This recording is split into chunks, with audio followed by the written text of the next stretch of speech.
Hello friends, எல்லோரும் எப்படி இருக்கீங்க? இன்றைக்கி நம்ம வீட்டில் நல்லா சிம்பிளாக கொஞ்சம் பொருட்களை மட்டுமே யூஸ் பண்ணி நல்லா மொறுன்னு முறுக்கு செய்ய போகிறோம். வாங்க வெண்ணெய் முறுக்கு எப்படி செய்கிறதுன்னு பார்க்கலாம். 1 கப் பச்சரிசி மாவு எடுத்திருக்கேன். இதோட வெயிட் வந்து பார்த்திங்கன்னா 200 கிராம் இருக்குது. இது கூடவே இந்த சைஸில் இருக்கிற ஸ்பூன் ஒன்று எடுத்திருக்கேன், எல்லா பொருளையும் அளந்து சேர்க்கறதுக்கு. கடலை மாவு 2 ஸ்பூன் சேர்த்துக்கிறேன். பொட்டுக்கடலையை மிக்சியில் போட்டு நல்லா நைஸாக பவுடராக அரைச்சி எடுத்து வச்சுருக்கேன். இப்போ இந்த பொட்டுக்கடலை பொடியும் நான் சேர்த்துக்கிறேன். 3 ஸ்பூன் பொட்டுக்கடலை பவுடர் சேர்த்தா போதும். சீரகம் 3/4 ஸ்பூன் சேர்த்துக்கிறேன். உப்பு தேவையான அளவு. வெண்ணெய் 1.5 ஸ்பூன் சேர்த்துக்கிறேன். நீங்கள் வெண்ணெயை உருக்கிட்டு சேர்க்குறதா இருந்தால் 2 ஸ்பூன் சேர்த்துக்கோங்க. இந்த மாதிரி வெண்ணெய் உருக்காமல் கொஞ்சம் கெட்டியாக இருக்கிற மாதிரி சேர்த்திங்கன்னா 1.5 ஸ்பூன் அளவுக்கு சேர்த்துக்கோங்க. இப்போ இது எல்லாத்தையும் சேர்த்து நல்லா மிக்ஸ் பண்ணி விட்டுக்கலாம்.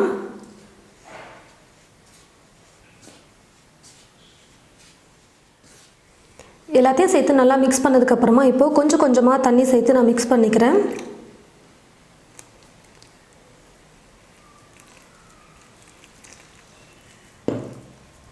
பாருங்கள் ஃப்ரெண்ட்ஸ், மாவு வந்து நான் கொஞ்சம் கொஞ்சமாக தண்ணி சேர்த்து மிக்ஸ் பண்ணிக்கிட்டேன். நம்ம விரலை வச்சு ப்ரெஸ் பண்ணும்பொழுது ஈஸியாக விரல் வந்து உள்ளே போகணும்.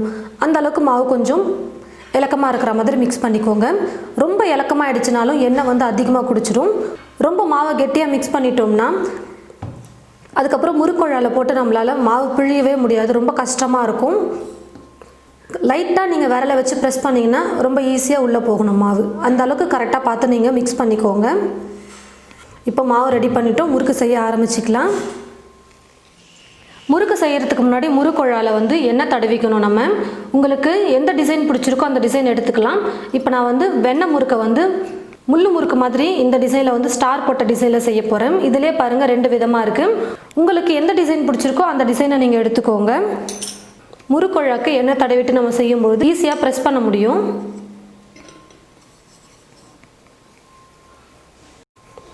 இப்போ ரெடி பண்ணியிருக்கிற மாவை கொஞ்சமாக எடுத்துட்டு நல்லா இந்த மாதிரி கையில் வந்து உருண்டை பண்ணிக்கோங்க.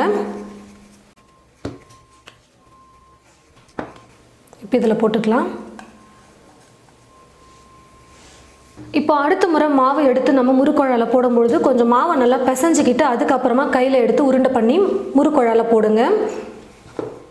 உங்களுக்கு எந்த மாதிரி பிடிச்சிருக்கோ நீங்கள் அந்த மாதிரி முறுக்கு செஞ்சுக்கலாம். அதாவது நீங்கள் முறுக்கு மாதிரியே நீங்கள் ரவுண்டாக செஞ்சு எடுத்துக்கலாம். அப்படி இல்லைனா பேக்கரியிலலாம் வந்து பார்த்தீங்கன்னா உடைச்ச மாதிரி இருக்கும் முள்ளு முறுக்கு, அந்த மாதிரி நீங்கள் செஞ்சுக்கலாம். உங்களோட விருப்பம் தான். நான் வந்து இப்போது கொஞ்சம் உடைச்சி விட்ட மாதிரி சின்ன சின்னதாக தான் நான் செய்ய போகிறேன். அனுபவம் இருக்கிறவங்க நேராக எண்ணெய் கடாயிலே வந்து முறுக்கை வந்து பிழிஞ்சு விட்டுக்குவாங்க. உங்களுக்கு இப்போ தான் ஃபஸ்ட் டைம் செய்கிறீங்க, பழக்கம் இல்லை அப்படின்னு நினச்சிங்கன்னா இந்த மாதிரி ஒரு பெரிய கரண்டி எடுத்துக்கிட்டு இந்த கரண்டியை திருப்பி வச்சுட்டு இதுக்கு மேலே கொஞ்சம் எண்ணெயை வந்து தடவிக்கோங்க.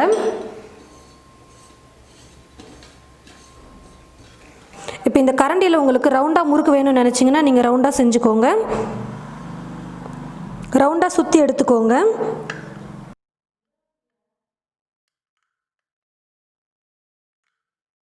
அப்படி இல்லை இந்த மாதிரி கடையில் விற்கிற மாதிரி இப்படி லைனாக சும்மா சின்ன சின்னதாக துண்டு துண்டாக முறுக்கு வேணும் அப்படின்னு நினச்சிங்கனாலும் இந்த மாதிரி முறுக்கை வந்து இந்த கரண்டி மேலே இப்படி சின்ன சின்னதாக சுற்றி எடுத்துக்கோங்க.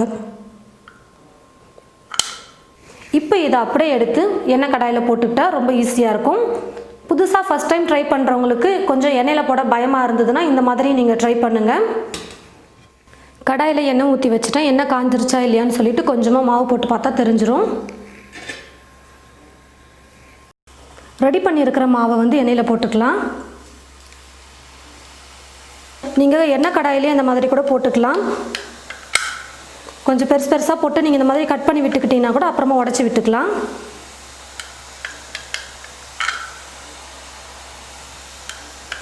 மேலே போடாமல் கொஞ்சம் தள்ளி போடுங்க, இல்லைன்னா முறுக்கு ஒன்றோட ஒன்று ஒட்டிக்கும்.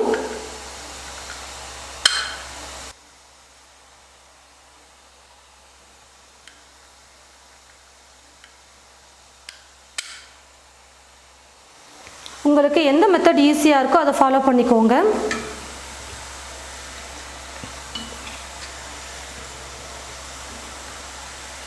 பாருங்கள் ஃப்ரெண்ட்ஸ், முறுக்கு வந்து நல்லா வெந்து வந்துருச்சு.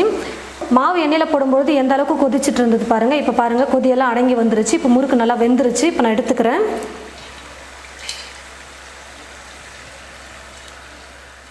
இது போலவே மீதி இருக்கிற எல்லா மாவையும் எண்ணெயில் போட்டு நான் முறுக்கு செஞ்சு எடுத்துக்கிறேன்.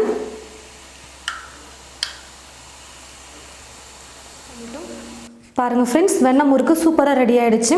ஒரு 10லேருந்து 15 நிமிஷம் இருந்ததுன்னா போதும், நம்ம முறுக்கு செஞ்சிடலாம். மாவு பிசையறதுக்கு ஒரு 5 நிமிஷம் தான், அதுக்கப்புறம் முறுக்கு செய்யறதுக்கு ஒரு 10 நிமிஷம் எடுத்துக்கிட்டாலும் சரியாக 15 நிமிஷத்தில் நம்ம வெண்ணெய் முறுக்கு ரெடி பண்ணிட்டோம். பாருங்கள், நான் 200 கிராம் மாவு தான் எடுத்திருந்தேன். அதுக்கே பாருங்கள் ஒரு தட்டு நிறைய முறுக்கு வந்திருக்கு.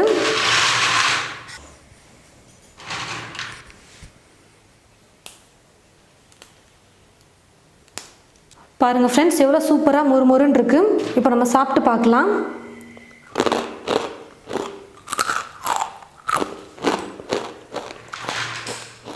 நல்லா மொறுமொறுன்னு சூப்பராக வந்திருக்கு வெண்ணெய் முறுக்கு. நான் சீரகம் கொஞ்சம் லைட்டாக கம்மியாக போட்டிருக்கேன். நீங்கள் கொஞ்சம் நிறைய சீரகம் சேர்க்கணும்னு நினச்சிங்கன்னா 1 ஸ்பூன் அளவுக்கு சேர்த்துக்கோங்க, கரெக்டாக இருக்கும். 200 கிராம் அரிசி மாவுக்கு இவ்வளோ முறுக்கு வந்திருக்கு. நீங்கள் 1/2 கிலோ மாவெல்லாம் போட்டு செஞ்சிங்கன்னா ரொம்ப நிறையா இருக்கும். முறுக்கு செஞ்சுட்டு கொஞ்சம் நேரம் கழித்து நல்லா சூடு ஆறுனதுக்கப்புறமா ஒரு பாக்ஸில் போட்டு ஸ்டோர் பண்ணி வச்சுக்கிட்டிங்கன்னா நமத்து போகாமல் 10 நாள் ஆனாலும் கூட நல்லா மொறுமொறுன்னு சூப்பராக இருக்கும். நீங்களும் இது போல் வெண்ணெய் முறுக்கு செஞ்சு பார்த்துட்டு எப்படி இருக்குன்னு மறக்காமல் கமெண்ட் பாக்ஸில் கமெண்ட் பண்ணுங்கள்.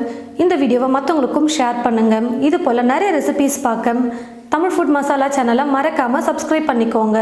கூடவே பக்கத்தில் இருக்கிற பெல் ஐக்கானை கிளிக் பண்ண மறந்துடாதீங்க. தேங்க்யூ.